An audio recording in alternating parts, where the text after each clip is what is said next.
Welcome back, everyone. We just finished up with Sawfest 2023. Want to thank everybody down there, Eric, Nickel, Grant, all the refs, everybody that helped out. Too many to even name. But want to put a big thank you out there to those guys that put it on, their wives, family, everybody that let us come in, take over the yard for a few days. Super great event. Can't wait till next year. And for anybody that's interested, check out the Facebook page. Make sure you're there for next year. But I just wanted to go over our lineup that we ran this year. Couple of the highs, couple of the lows, and just generally chit-chat for a minute. But we had our 55cc class partner, P55. Poulin 425 in the 65. This is our 52 millimeter iron sleeve steel 660, which is basically a 650. And our cheap saw, 170.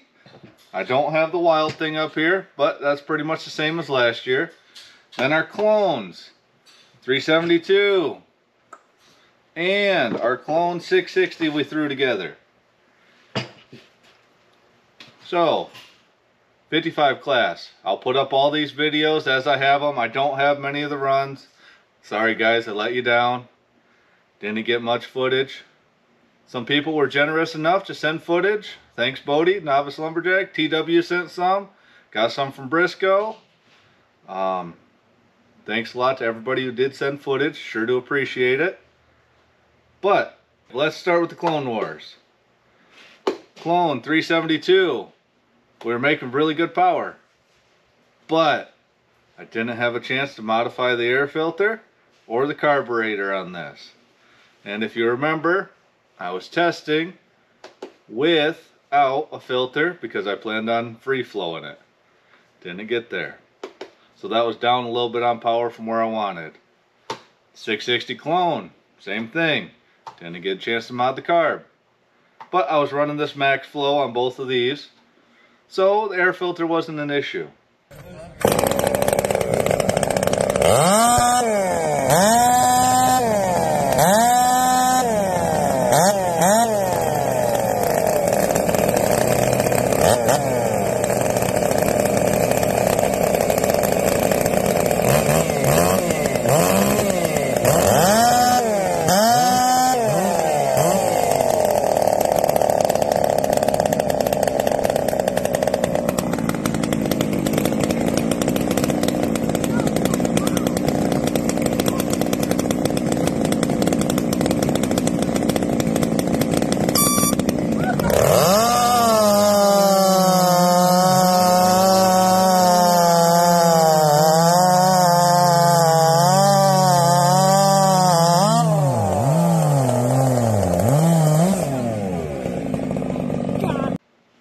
But we ended up placing 8th overall in the Clone Wars. Super happy with that. Getting those first night jitters out. And that's kind of where I wanted to go with this video. We had all of these saws on the dyno, even our little piped 170. Which we ended up building 4 of them for other competitors. And we tried a couple things and shot for the moon. And I think we landed in the pond with these ones.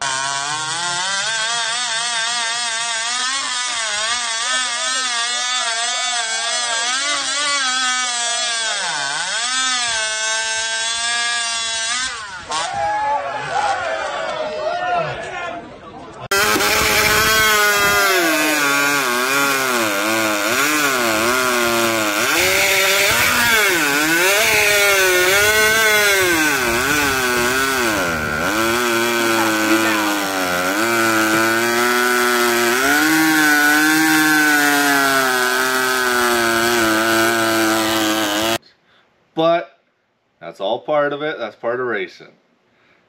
But anyway, we had super good numbers on all of these class saws. Our little partner, I'll show you some of the final tuning, and I'll put all these on the graph. But our little partner was pushing close to 7 horse. But this is where I wanted to go with it. I think the dyno has kind of failed me.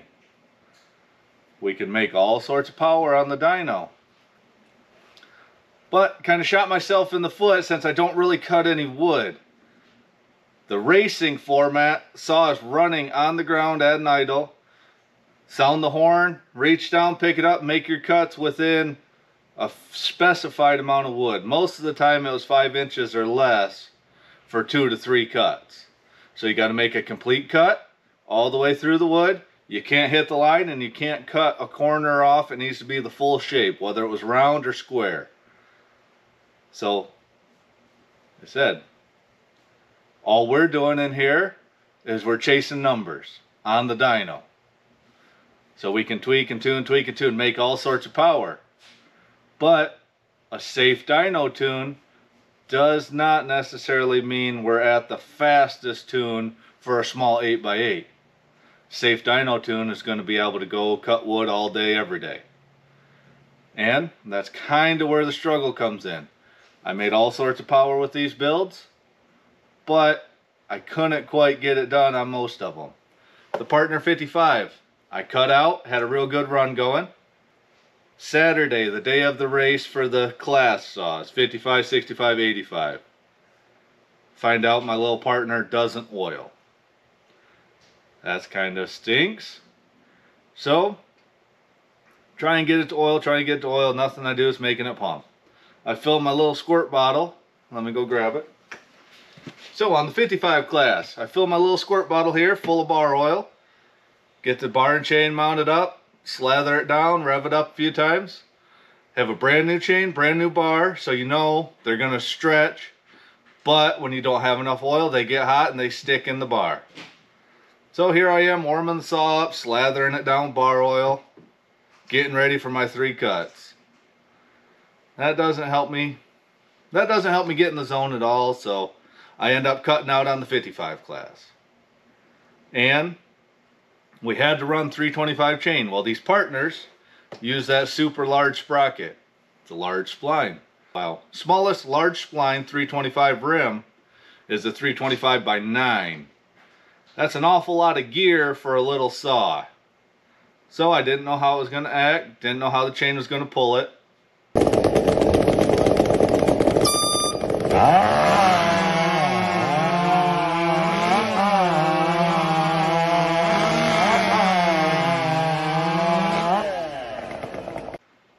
But as you've seen from the video, it does pretty well with the 9 even. So moving on to the 65 class, our Poolin Pro 425, the 65cc. We ended up having time to advance the timing, modify the carb a little bit. This little guy puts out all sorts of power, which you'll see on the graph. And we ended up winning the 65cc class, which was about a 15-inch round. People with the 16-inch bar struggled to get all the way through. We ran a 20-inch with an 8-tooth sprocket.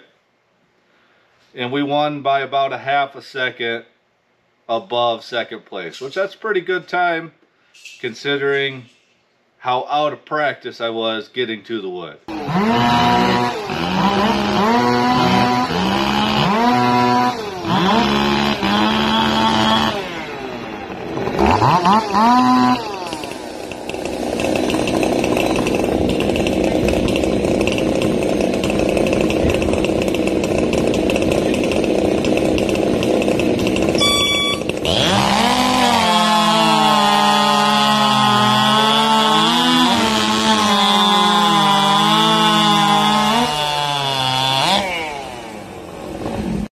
Our Poolin didn't let us down.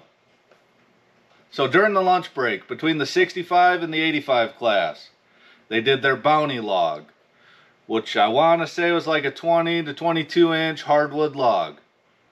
Well, my plan was to use my big saws, which the 85 and the 92cc clone are my 2 big saws, and the 85 iron sleeve was actually putting out a little bit better power higher up. So I take that up to the bounty log, warm it up just a little bit, get the tune set just right, sink it in. It's cooking for the first half of the log. And then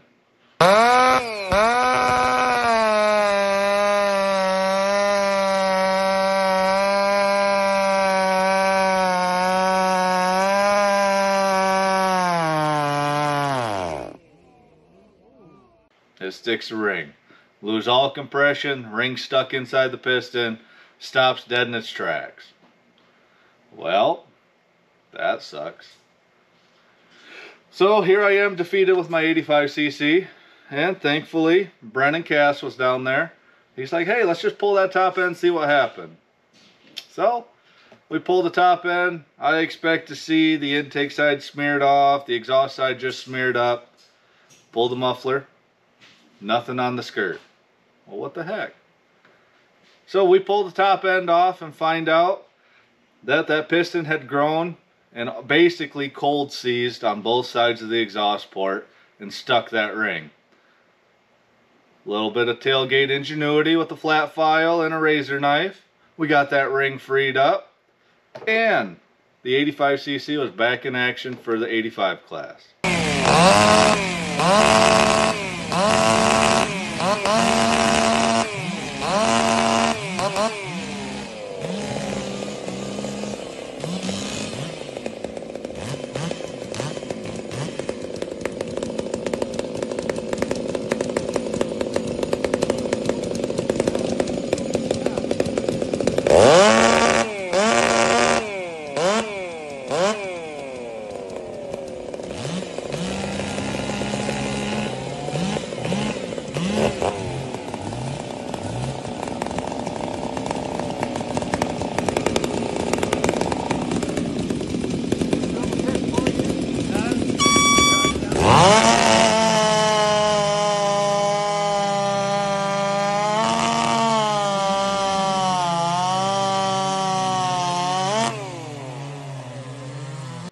I think I managed 7th place with the 85.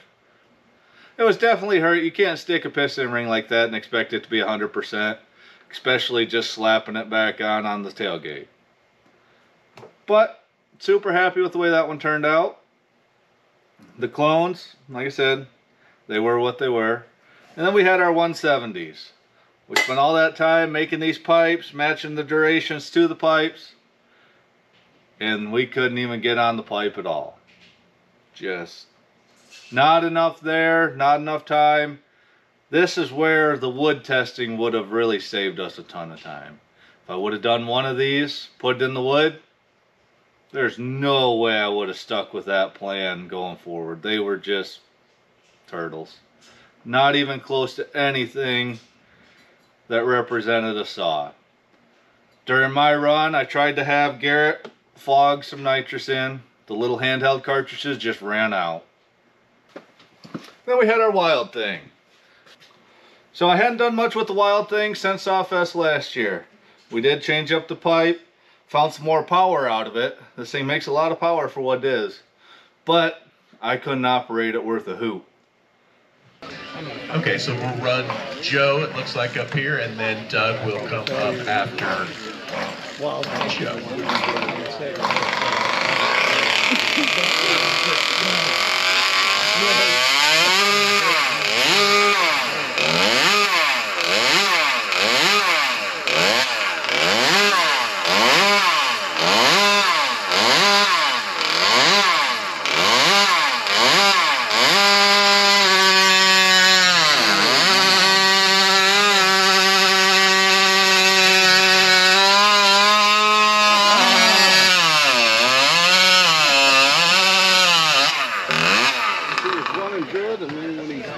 Joe had a really good time going there, but couldn't keep it on pipe, stuffed the cuts, and I think I stabbed at the third cut 3 or 4 times before I finally made a disc. So I ended up like 5th or 6th in the Wild Things. So what we need to do here, I really need to get rid of that stuttering. I think it needs a better coil, and I need to put nitrous on and make all sorts of power with the Wild Thing to make up for my bad operating. What was the whole point of this video? Just wanted to thank everybody at Sawfest. All the people were great. People in the event, people run the event. Super great time. Highly suggest you check it out if you can. But I had a rather humbling experience fighting with some of these builds, placing where they placed. And it really opened my eyes to the dyno is just a tool. Like we've always said, you still have to chain them, you still have to tune them. And I was foolishly hoping that I could just come in, having not cut wood for, let's see, July, August, September, October, almost 4 months. Having not cut wood for almost 4 months, that I could come in a race format and do as well as I honestly. I don't know why, but it was a little foolish. But that's the way it goes. And now I know that we need at least a week before Sawfest to get all of our builds in the wood and fully dialed in, bars, chain, operating. Not just chasing that number on the graph. Now, just like our 65, if that number's high enough, you can get away with some subpar runs, subpar chains. But the competition at the top of that, people had their saws just dialed in, cranking out super fast times.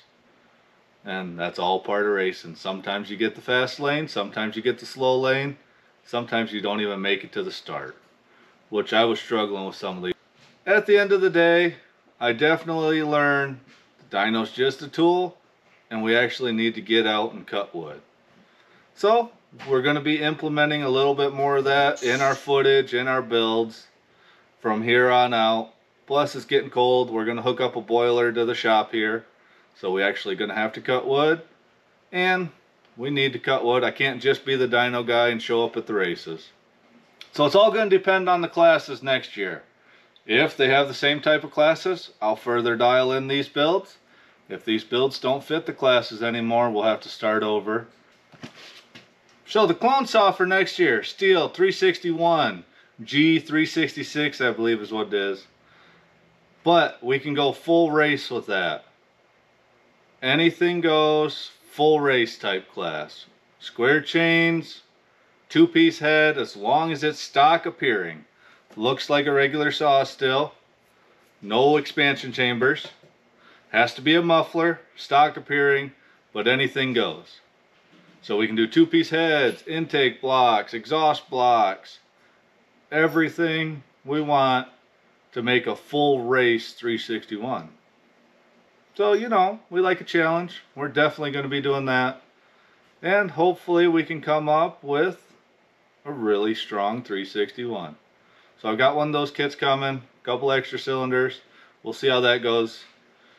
And after my humbling experience this year, we're going to try and get it done a good bit early so we can test it, and if it breaks, we'll still have time to fix it. But overall, great year. Sorry this one's kind of rambly versus most of what we have. Hopefully the saw footage made up for it a little bit. But let me know what you guys think.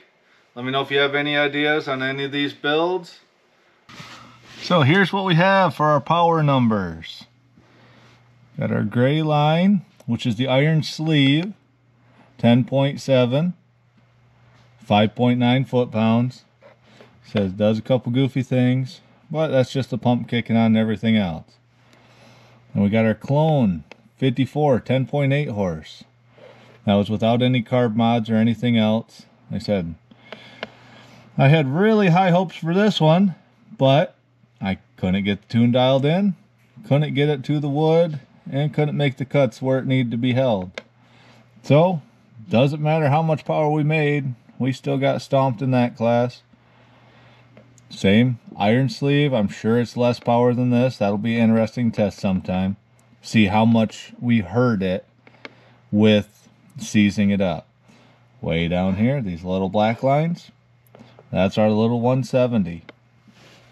So the theory was sound. Build the pipe, poured it to make power at high RPM. Well, that's where we started making the power. This is where we should finish making it. But the little guy couldn't spin up the dyno. The big chain and rotor and everything was too much load even at full power for the little 170 to spin. We managed to get just shy of 3 horse, but less than 1.3 foot-pounds of torque. So that explains why those were so hard to even keep where they needed to be. Moving down, This blue line, that's our 65cc saw. That little Poulin did a little bit of timing advance, a little bit of carb mod, and we bumped it up to just over 9 horse, 4.7 foot-pounds.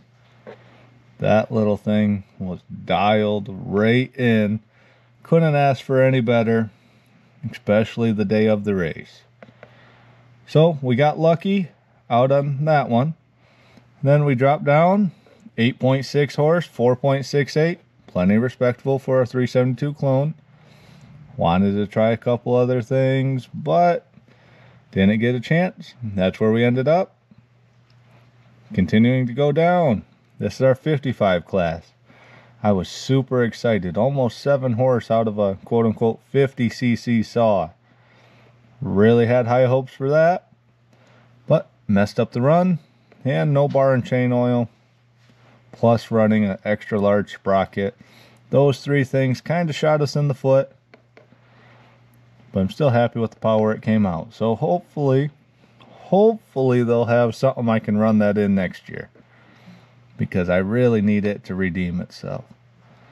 So for these 2 old saws, they made surprisingly good power.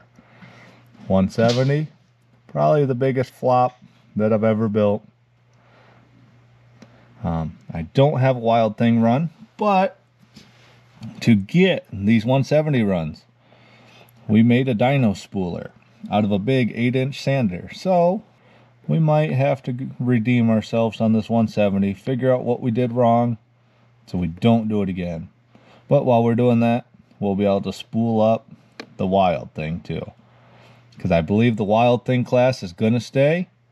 So we need to make that as strong as we possibly can. We'll be going back into that one now that we got a whole nother year to lick our wounds and prepare for next year. So these are the power numbers.